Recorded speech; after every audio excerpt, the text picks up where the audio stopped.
Revisit your requirements. Well, that's what this article from Realtor.com suggests that buyers do, so they won't have to spend half of their income or more on housing. So may I go ahead and offer an alternative suggestion? Stick around and I'm going to share that with you.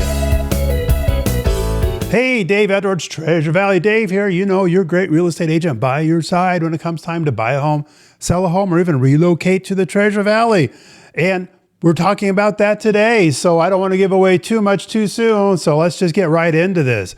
Hey, so this Realtor.com article says that the old rule of thumb that housing expenses should take up no more than 30% of your income doesn't really match today's reality. There's no doubt that buying a home today is a whole lot more challenging than it has been at some times in the past. Although I can tell you there have been times in the past that's even been more challenging. But anyway, give me a call and let's talk about what your goal is and then what we can do to put your plan together. So check this out. So it looks like 50% is the new 30%. 50 years old is the new 30-year-old.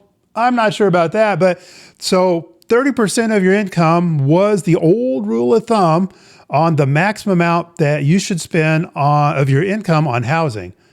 So they say that the first-time home buyer is looking at a monthly housing cost of about $3,500. And that's with putting down 8% when they buy their house, because that's apparently what the average first-time home buyers put down is about 8%.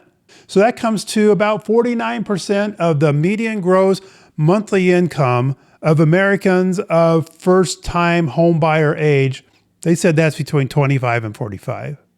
Even crazier than that, some larger metro areas would have that percentage even higher.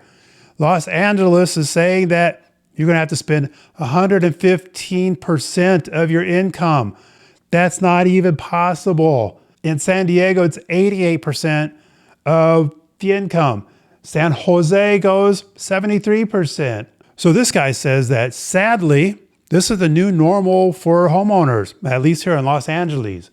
Without a serious economic downturn or a catastrophic event that drives people out of California, the situation will remain the same. He further says that your quality of life will dramatically nosedive if you're hurting for cash every month. Makes sense. This article offers a helpful suggestion that buyers revisit their requirements. Maybe not having a 2-car garage or a fenced backyard is something, maybe you could give that up. Maybe a different kind of a dwelling, maybe a townhouse instead of a single family house. They say maybe a different neighborhood or town. I'll add here, maybe a different state. So let's look at some numbers. I'm going to keep this short and quick, so focus here for a minute. The research explained in this article says that the average monthly housing cost in America is $3,500, like we said, and that's about 49% of the median gross monthly income. It also says that in LA, instead of 49%, you'd be paying 115%. In San Diego, you'd pay 88%, and in San Jose, 73%. So let's put some numbers to that. Your monthly housing cost in LA is about $8,200. San Diego, about $6,300, and San Jose is about $5,200. Are these numbers accurate? Let's go to the internet. So Los Angeles, $6,330 per month. Maybe this is Zillow numbers from a rougher part of town, which is why it's a little bit lower than what the LA as an average is. Let's check some other places too. Sacramento, about $3,300 a month. Tigard, Oregon, $4,160. But what about the Boise area, you might ask? Ada County, and that's your Boise, Meridian, Eagle, places like that.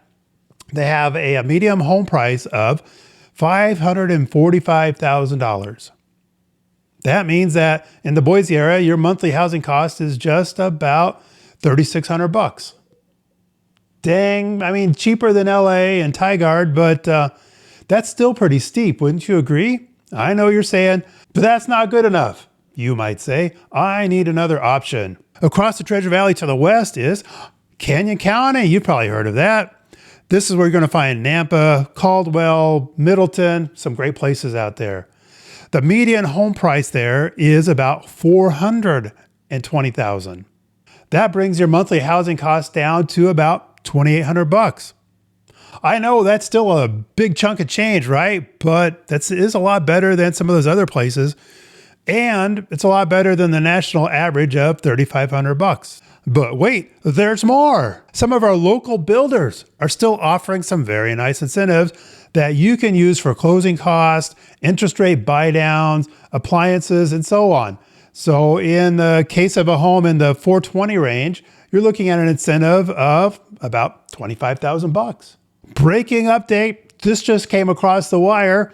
I got this from our local builder here, and they're also offering an interest rate as low as 3.75 for the first year, locked at 4.75, and APR of 5.67 for the remainder of the loan. So Maureen and I can help you get more details on that. And so there's even more. Some builders, along with the sweet incentives, also cover the cost of your buyer's agent that you would otherwise have to pay. And you're getting a brand new house, so your ongoing maintenance expense are going to be very minimal. What? I mean, a furnace filter once in a while? I think we can handle that, right? So my suggestion to you, if your housing expense is just too high, it might be time to revisit your requirements, as this Realtor.com article supposes. But instead of sacrificing space and home features and a good neighborhood for something a little bit more sketchy, consider moving to the Treasure Valley. And if money's really tight, consider moving over here to Canyon County. So there are many reasons why this might just be the change that you've been looking for. We've got low crime.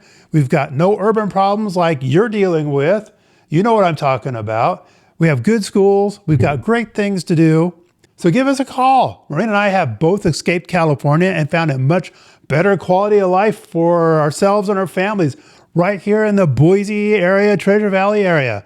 We've been through it, and we want to help you. So I know that housing affordability is very important to you. So subscribe so you don't miss out on, say, our upcoming market update video. Very important stuff for you. And also check out this video here that talks about how housing affordability is actually getting better for you.